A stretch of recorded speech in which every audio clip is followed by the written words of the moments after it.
sekolah itu harus punya zona rekrut siswa. Yang kedua, harus selalu melihat standar pelayanan minimal.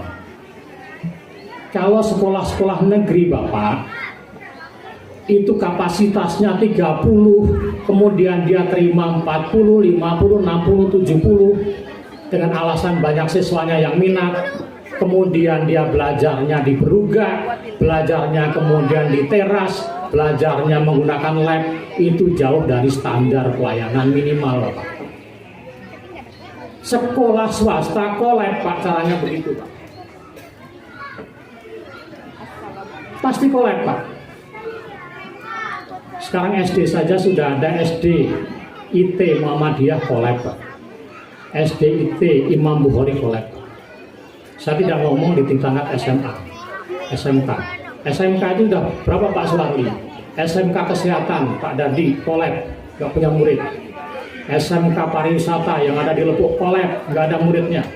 SMK Bakti Kencana kolab, SM Muhammadiyah kolab Pak. Ini harus ada keperpihakan dari pemerintah daerah. Nyari orang-orang yang tahu malu model saya ini susah Pak. Tahu malu saya Pak, tahu ngaruh kelas token desa sosial. Makanya saya mau bersusah payah seperti ini. Saya berterima kasih sangat pada istri dan anak saya yang bisa mengerti rasa malu itu. Dan dia mendukung sepenuhnya. Dia serahkan hasil dari usahanya untuk pondok pesantren dan untuk cita-cita saya yang katanya orang itu gila. Kok mau 30 tahun gak punya gajinya untuk membuat sekolah. Ini tanggung jawab moral Pak. Kalau saya bisa saja Pak Wagub, sekolah ini saya tutup Pak, nggak ada murid. Tapi bagaimana dengan guru-guru yang hampir 30 ini nasibnya Pak? Mereka ada yang punya indeks prestasi itu summa cum laude Pak, 3,96 Pak, tinggal sedikit saja Pak, 4 Pak. Tapi tidak punya akses secara politik, tidak punya orang dalam Pak, enggak bisa dapat SK. Saya berbicara ini apa adanya Pak. Jadi saya mohon regulasi itu dibenahi agar swasta ini juga bisa berkontribusi. Semuanya kepengen kok, sayang kok pada Sumbawa ini.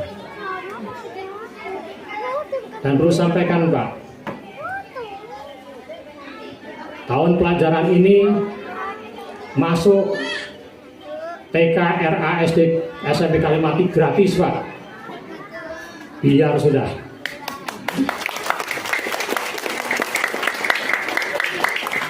Saya masih punya anak dan istri. Itu saja. Gaji saya sudah nggak ada, tapi istri saya masih bekerja, anak saya masih produktif. Ya Bapak, itu rasa malu saya Pak, tanggung jawab saya secara moral Pak kepada masyarakat.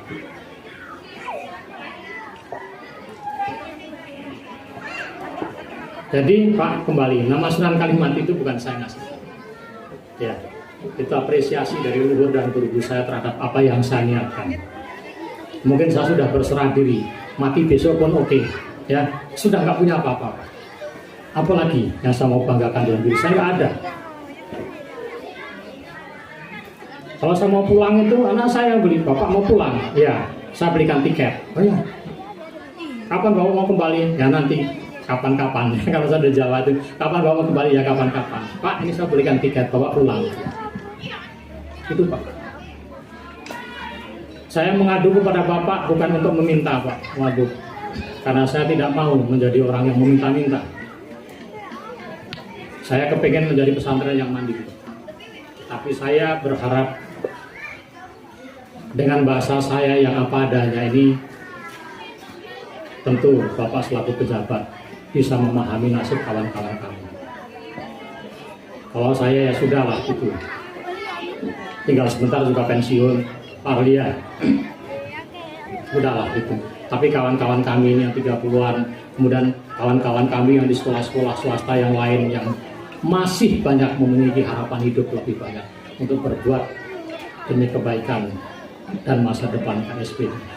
tolong Pak dipikirkan.